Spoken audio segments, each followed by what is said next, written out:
Bonjour, moi c'est Sœur Nadine Enagogou. Je suis médecin au centre hospitalier Père Jacques Desclercq de Kibangu.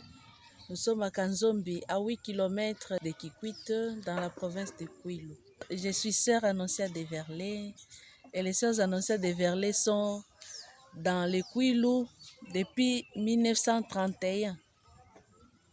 Donc, on œuvre dans les œuvres de santé et d'éducation des jeunes, plus précisément dans des écoles et le développement chez les femmes, surtout les jeunes filles mères. C'est ça notre charisme. Et cet hôpital existe depuis 1931? Pas du Cet tout. hôpital existe depuis 2012 qu'on a construit. Nous avons acheté les terrains en 2010 auprès d'un médecin qui s'appelait Dr Cyril Kiyungu. Dans le temps, c'était un petit centre de santé qui était à 1 km d'ici. Et on a construit, voilà. Maintenant, c'est un grand centre hospitalier où nous travaillons depuis 2014. Avant moi, c'était un médecin qui est déjà mité, qui est ailleurs maintenant. Et nous organisons tous les services avec 2 services spécialisés, de ophtalmologie et de kinésithérapie. Mais il y a les services de chirurgie, maternité et gynéco-obstétrique, les services de médecine interne et de pédiatrie. Pourquoi votre centre s'appelle-t-il Desclercq? Pierre-Jacques Desclercq, c'est notre fondateur. Donc, ce centre lui a été dédié. Il est notre fondateur des Sœurs Annonciades des Verlets apostoliques. Parce qu'il y a aussi une branche contemplative. Et il a fondé la congrégation à quelle année? La fondation, c'est en 1779. C'est si loin dans le passé. C'est si loin dans le passé, c'était avec la Révolution française. Il y avait beaucoup d'enfants qui étaient abandonnés. Alors, il a commencé par donner la soupe aux jeunes enfants. Il a utilisé quelques jeunes filles pour soigner les autres petits à cause de la guerre. Il y avait beaucoup de malnutrition. En France, en Belgique, en Allemagne et partout. Donc, ils venaient d'abord pour prendre la soupe. Et après, les jeunes filles se sont consacrées. Ils ont demandé de faire les vœux de célibat. Et c'est comme ça que ça a démarré. Et vous avez dit depuis quelle année que les sœurs sont arrivées en République démocratique du Congo? En République démocratique du Congo, c'était en 1931. C'était au Congo belge. C'était le Congo belge à l'époque. Et c'était des Belges qui sont venus. Ils ont commencé, ils se sont installés dans des différentes missions, entre autres Kingandu où nous sommes jusqu'à présent. Il y a la mission de Kimbongo, Feshi on a quitté, Akilembe on a quitté aussi, Mwaku, les sœurs ont quitté, Kikombo c'était vraiment les sièges là où il y avait même les maisons de formation, postulat et noviciat. Mais aujourd'hui, ce sont d'autres congrégations qui sont là. Nous, on s'est déplacés pour d'autres missions. Nous sommes à Tochi, Kingandu, et à Kikwit, nous avons les noviciats à Sacré-Cœur, les postulats à Kikoti et une maison pour étudiantes au plateau. Notre maison régionale au plateau aussi sur l'avenue Tabora. Et nous ici, nous avons l'hôpital. Il y a l'école primaire et secondaire de l'autre côté. Donc c'est une grande communauté aussi ici. Nous avons une école qui commence de maternelle jusqu'à l'école secondaire à la paroisse Saint-Kagwa, c'est à Kikwit 2. Annonciade de Everley, annonciade de Kikwit, pourrait-on dire, parce qu'on a l'impression que vous n'êtes que dans le diocèse de Kikwit? Non, on ne peut pas dire l'annonciade de Kikwit parce que nous ne sommes pas qu'à Kikwit, nous sommes aussi à Kinshasa où nous avons une école privée, Mater Dei, et puis nous avons une communauté pour étudiantes à Rigini, Lemba. Nous avons une autre communauté au Cameroun, dans le diocèse de Bafoussam, la mission Fumbot. Et nous avons d'autres consoeurs qui sont au Burundi et au Rwanda. Des Congolaises? Bon, aussi des Burundaises et Il n'y a pas encore des Rwandaises, mais nous avons des Camerounais, une Camerounaise déjà, qui est religieuse aussi. Sœur Enagogu, vous êtes vous-même médecin depuis combien d'années? Je suis médecin depuis 2014. J'ai fini en 2014 à l'université de Kinshasa. Pas à l'université de Kikwit, non. Non, j'ai fait Kinshasa. Et vous allez nous faire découvrir l'hôpital si vous le voulez.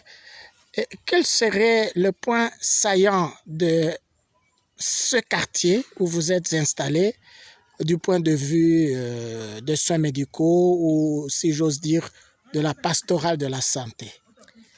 Oui, nous faisons vraiment la pastorale de la santé parce que nous sommes implantés dans un quartier pauvre de Kikwit et c'est dans la périphérie. Donc les gens, pour s'alimenter, s'ils ne vivent pas des travaux champêtres, ils doivent aller en ville. Et la ville, j'ai dit, c'est à 8 km d'ici. La plus grande difficulté, nous n'avons pas de route. Donc on ne sait pas accéder par voiture à Kikwit. Il faut faire 1 heure de route si vous prenez la voiture. Alors les gens ne prennent que des motos ou ils vont à pied à Kikwit. Et les gens sont une population...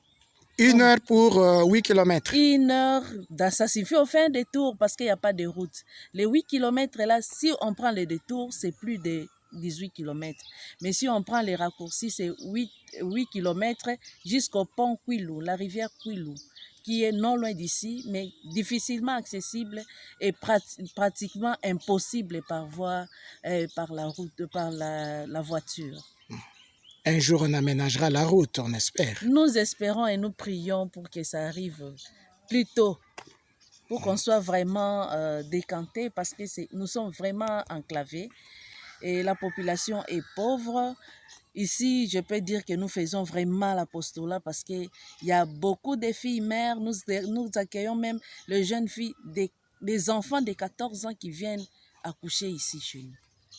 Donc c'est ça qui dérange un peu, à voir que la misère de la population d'ici, nous donnons les soins de santé, mais aussi nous évangélisons surtout la jeunesse. Il n'y a pas d'autres structures de santé dans le quartier? Le quartier a beaucoup de structures de santé. Ces structures privées et aussi étatiques, mais c'est surtout les privés. Nous, généralement, nous recevons tous nos malades qui viennent de ces structures-là. Et parfois, nous nous plaignons parce que c'est pas facile de continuer quelque chose que les gens ont commencé. Parfois, ils ont chipoté et vous devez réparer. Et dans les quartiers, comme nous sommes enclavés, il y a beaucoup de jeunes qui se donnent à prendre du chanvre et tout ça et qui causent beaucoup de torts, surtout la nuit. Et donc, nous recevons parfois des jeunes ou des autres qui ont été agressés.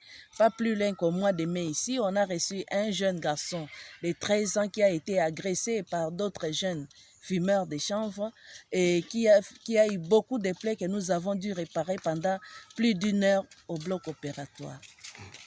Ma sœur Enagogu, si on vous comprend bien, vous êtes dans un quartier pauvre, vous recevez des malades qui viennent chez vous en dernier recours. Oui. On peut facilement imaginer que les malades ne commencent pas par chez vous parce qu'ils sont pauvres, c'est-à-dire que vous êtes cher.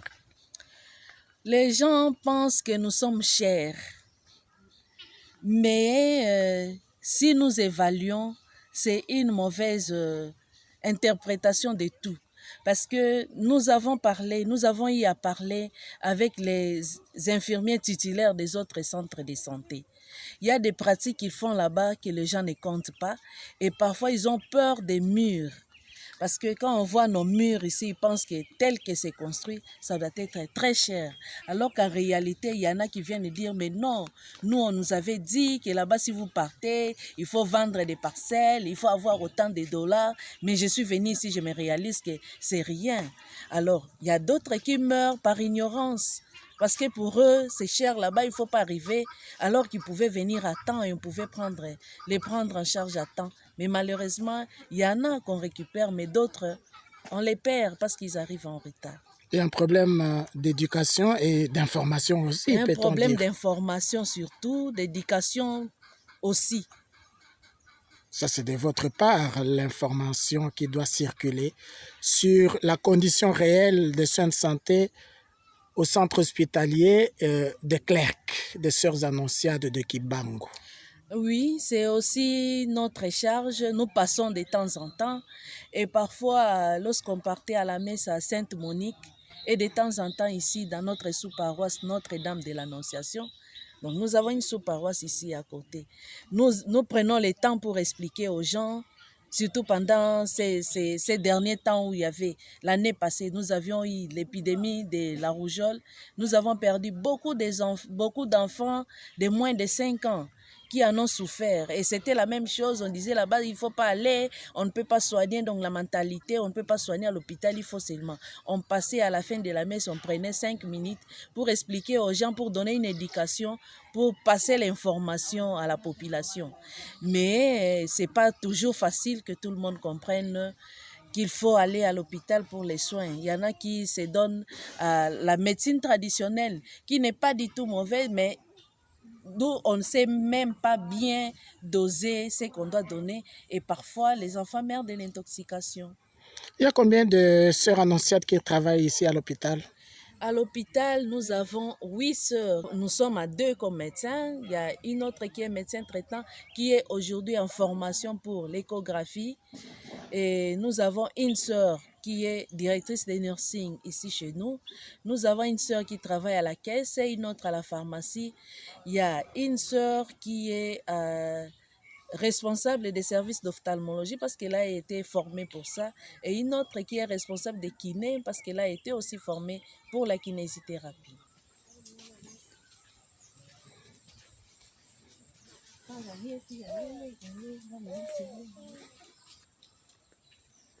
Willy, eh ouais, eh bien. Il y a un qui peut te l'en dire. Oui, il y a une qui. Ça, c'est un cathéter, un abord veiné. C'est par là qu'on donne tous les médicaments injectables par voie veineuse. Et lui, il a quel cas? Il est venu pour une dermatose. Si vous regardez ses pieds, vous allez voir.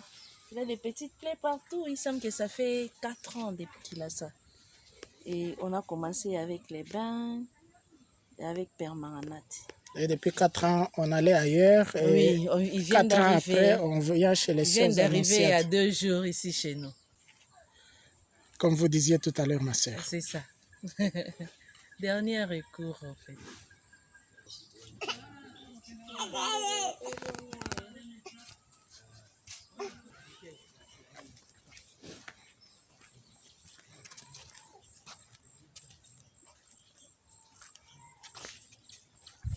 C'est la présentation de notre hôpital. Quand vous allez par là, vous avez la clinique Sœur Nicole. Sœur Nicole, c'est fut notre maire régionale quand on a construit ces bâtiments. Nous avons la consultation médicale et la réception. Les laboratoires, la caisse, la pharmacie, c'est de ce côté. Et vous avez les pavillons, la salle d'urgence, les urgences plutôt, la pédiatrie, la médecine interne, femmes et hommes, c'est de ce côté. Et de l'autre côté, nous avons gynéco-obstétrique et les bâtiments administratifs.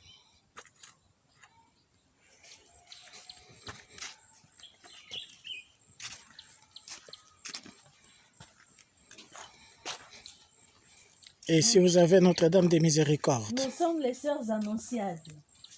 Les Annonciades, nous prenons notre nom de l'Annonciation. Et l'Annonciation, c'est donc une congrégation mariale. Et donc, nous ne pouvions pas travailler sans la présence de notre Vierge. Voilà pourquoi nous avons la grotte. Nous n'obligeons pas nos malades à être catholiques ou à avoir une dévotion mariale, mais d'avoir quand même un œil sur la maman. Notre maman qui a porté les douleurs de son fils sous la croix, qui peut aussi porter les douleurs. Et cette grotte a été construite de l'année de Miséricorde. C'est comme ça qu'on a donné Notre-Dame de Miséricorde. C'était l'année pastorale de la Miséricorde. Alors, vous n'obligez personne à être catholique, à avoir une dévotion mariale, mais vous parlez quand même parfois de Marie. Nous parlons de notre religion et nous parlons aux malades, nous leur annonçons la bonne nouvelle, comme nous sommes les sœurs des bonnes nouvelles. Mais au moins, on laisse la liberté des religions à nos malades. Vous êtes les sœurs de la bonne nouvelle, les Oui. annonciades. Les annonciades. C'est L'annonciation. l'annonciation de la bonne nouvelle.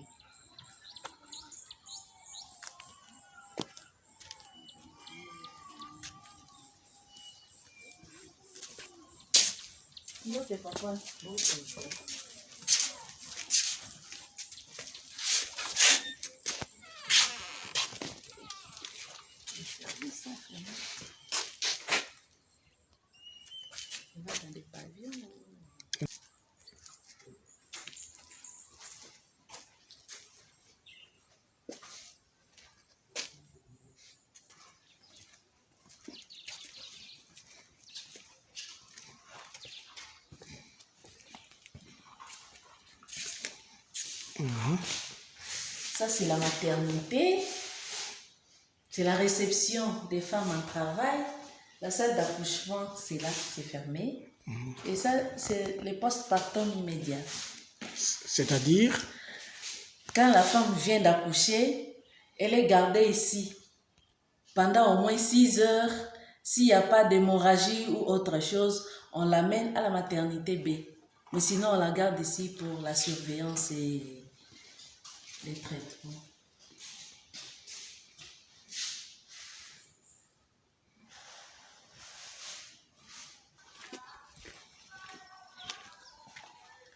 Ça, c'est notre bloc opératoire.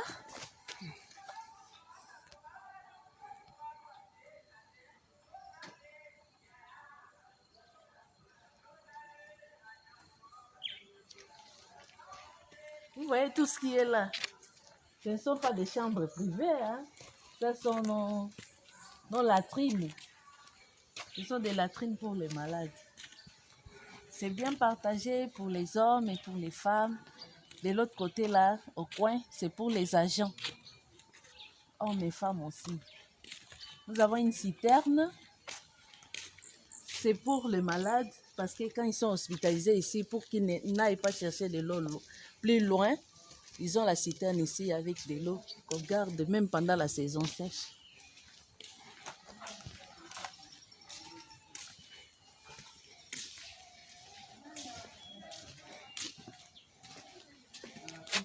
Ici, nous avons les blocs de la médecine interne et pédiatrie et les urgences.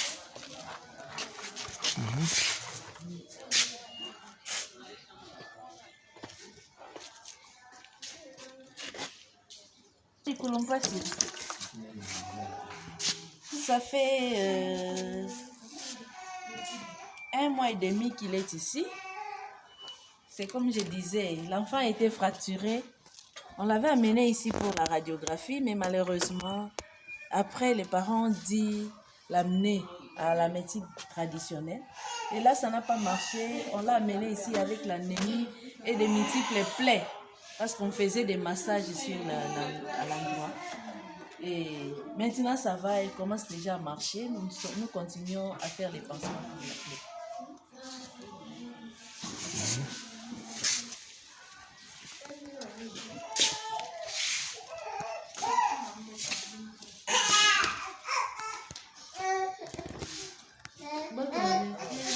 Bonjour.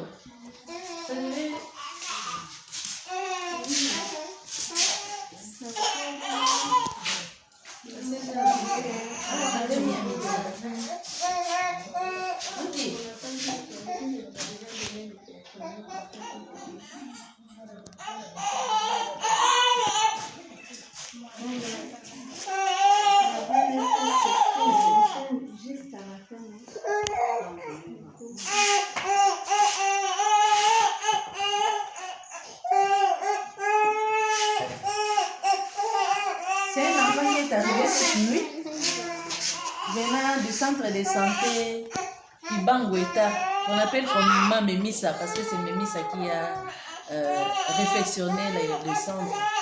Donc c'est comme on avait dit, c'est rare de trouver un malade qui vient de la maison. Ils viennent toujours des centres de santé et de partout là. Et quand ça ne va pas, quand il est arrivé, on a vu qu'il y avait l'anémie en plus de la diarrhée qu'il faisait. C'est comme ça qu'on est en train de le transfuser.